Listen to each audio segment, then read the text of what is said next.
morning po sa inyong lahat. Good morning, morning. At nagbabalik po ang Rebirth Comeback sa YouTube ni Evelyn. Normally po, kilala niyo po ako bilang Scarlett.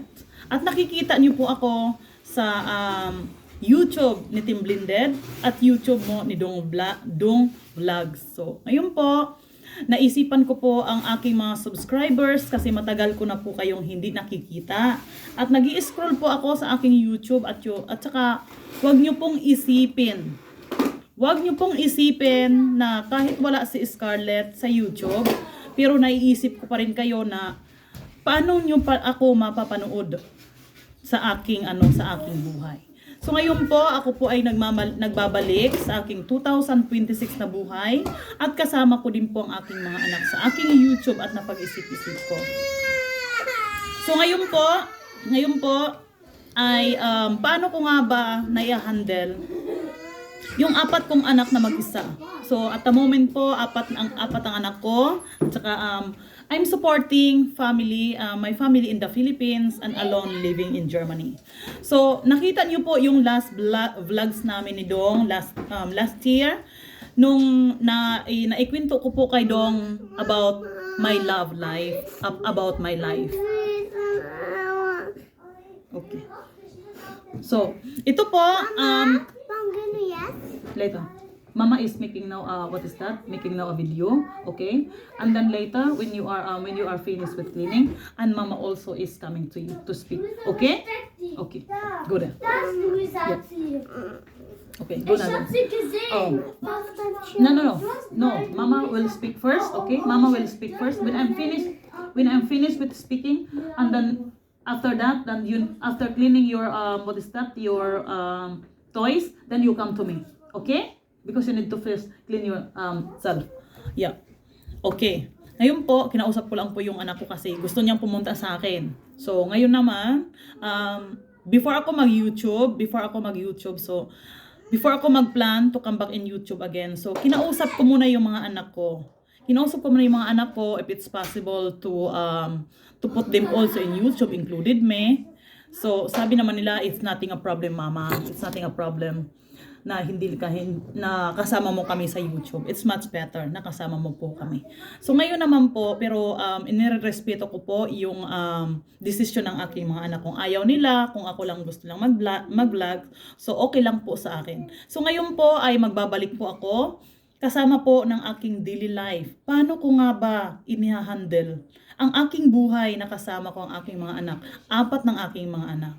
So first of all, napansin ko na it's not so easy that what you think na alam ko na marami sa Germany, maraming makaka-relate sa buhay ng Germany. Isang ina at single sa kanyang mga anak. Paano nga ba inihandle ni Evelyn, isang Pinay na nanirahan dito sa Germany sa kanyang mga anak? So, ang unang-una ko po ay inihahandog ko po ang aking buhay sa lahat po ng mga Pilipina, sa lahat po ng mga mami in Germany, mami sa buong international, na alam ko na itong vlog na to, na hindi lang ito makakatulong sa inyo, kundi po magbabago ang inyong pananaw sa buhay. Alam ko na maraming doubting ng ibang ina dyan sa sarili nila na hindi nila kayang mabuhay, na walang asawa, na walang katuwang sa buhay. Normally po, it's not true. Sa bilang isang ina, bilang isang matapang na ina, kaya mo nating buhayin ang ating mga anak kahit wala tayong asawa. Isa lang po ang maiano ko sa inyo, example na po ako. Okay? Example na po ako. Mula po nung 2017,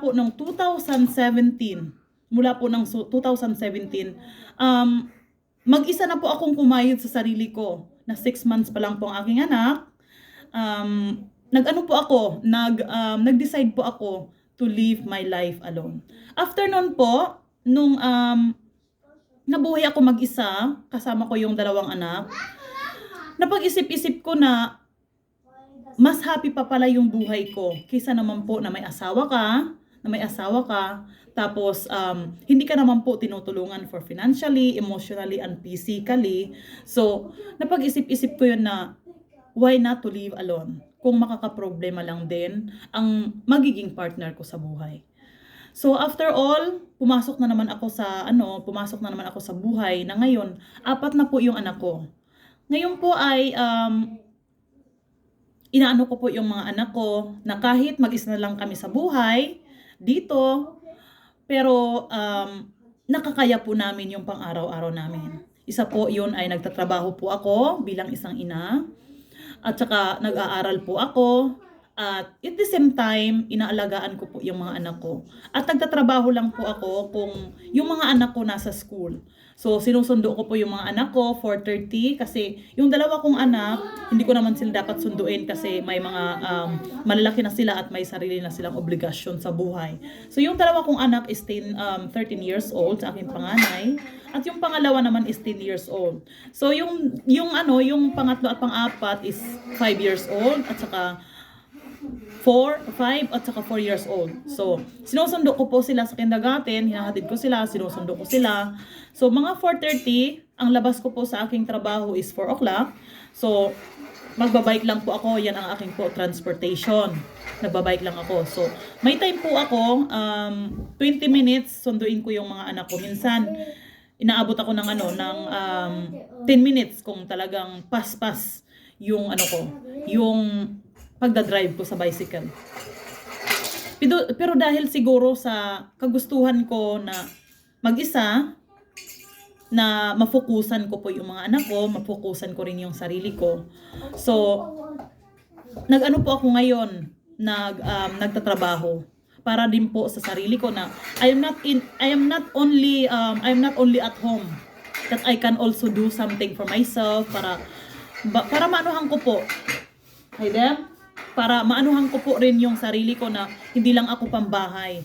At maipakita ko rin sa aking mga anak na kahit si mama, na kahit single ang mama, na kahit walang katuwang ang mama sa buhay, na gusto ko pa rin ipakita sa aking mga anak na nandyan sila.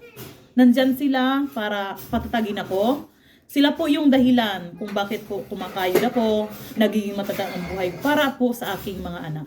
Kasi alam ko po pag nakikita ako ng mga anak ko na hindi happy, alam ko po sa sarili ko na ganun din po ang aking mga anak. Pag nakikita po ako ng mga anak ko na may sakit ako, na hindi ako makabangon, nagiging ganun din po ang aking mga anak. Nagiging ganun din po. Kasi napapansin ko yun connected po sobra ang aking mga anak sa buhay. So ngayon naman po, gusto kong ipaano sa lahat ng kababaihan, lahat po ng single mother out there na hindi nyo kayang i-down nyo ang sarili nyo. Hindi nyo kailangan i-down nyo yung sarili nyo kasi alam nyo kung bakit. We are strong single parents. Sa mga parents dyan, alam ko na hindi lang ako yung single parents. Marami dyan na nanonood sa akin ngayon. Marami dyan na mapanood man nyo sa buong mundo ang aking vlogs na to.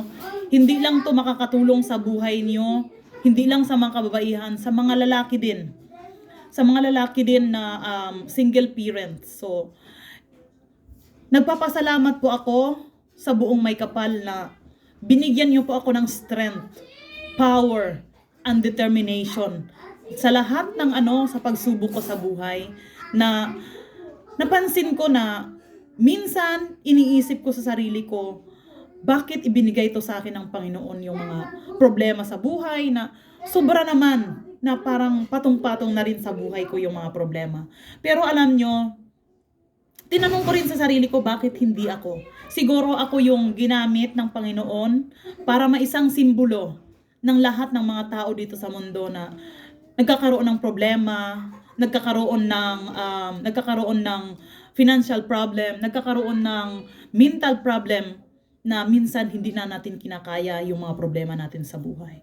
Sa totoo lang, pag may pananalig ka sa buhay, makakamtan mo ang mga buhay na makakamtan mo yung buhay na kahit mahirap, magiging madali para sa atin. Sa tulong ng siguro pananalig at saka yung you need to believe yourself. That's what I only can I say, because when I don't believe myself, and then when I don't pray, siguro ngayon hindi niyo makikita ngayon na napapanood niyo pa rin ako. Kasi sa sobrang emotional ang buhay ko, sa sobrang related ang buhay ko sa sobrang problema, at saka mga anak, at saka single parents ka, hindi po mahirap at hindi po easy at hindi po mahirap na mag-isa ka lang sa lahat ng obligation mo sa iyong mga anak. Lalong-lalo pa po sa Germany na mag-isa ka lang. Lalong-lalo na. Mag-isa ka lang, wala kang pamilya dito. So, kinakailangan mo talagang tumayo sa sarili mong mga paa. Kinakailangan mong bumangon. Maagang bumangon para sa iyong mga anak. Kasi kung hindi ka bumangon, kung hindi ka magpe-prepare sa mga anak mo, hindi rin makakapasok ang iyong mga anak. Kasi I try it many times. Kung hindi ako tatayo, kung hindi ako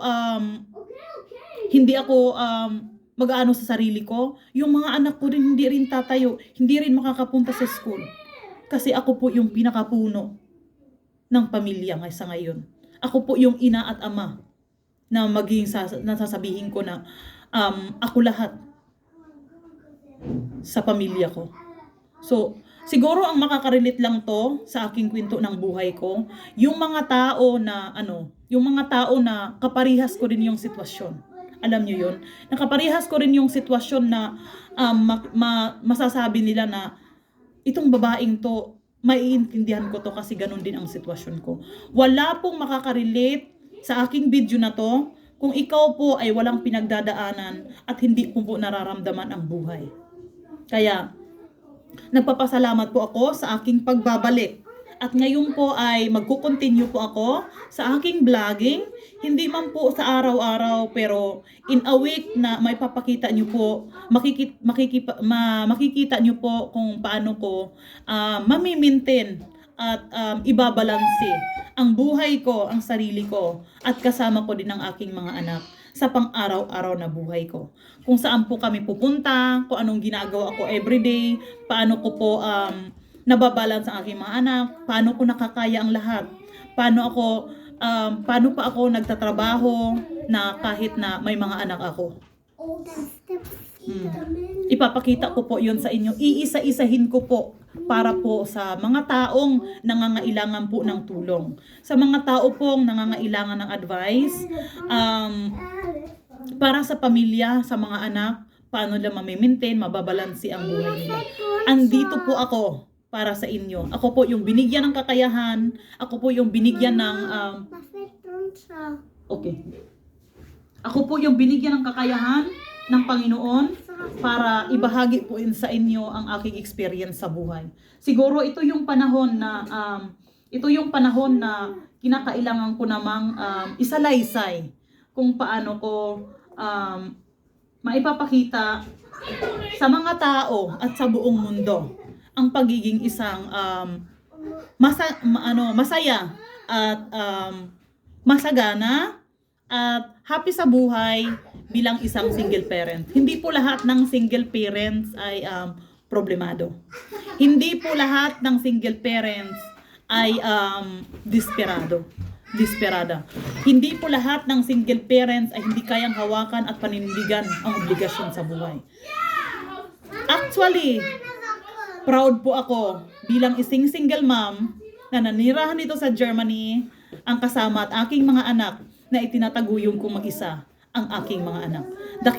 Mga dakilang ina, nagpapa-shoutout po ako sa aking mga dakilang ina out there. Sa mga single parents, single mother and dad na alam kong kakayanin nyo. Kakayanin nyo ang lahat ng pagsubok sa buhay kasama ang Panginoon at pananatiling mapanalig sa inyong buhay.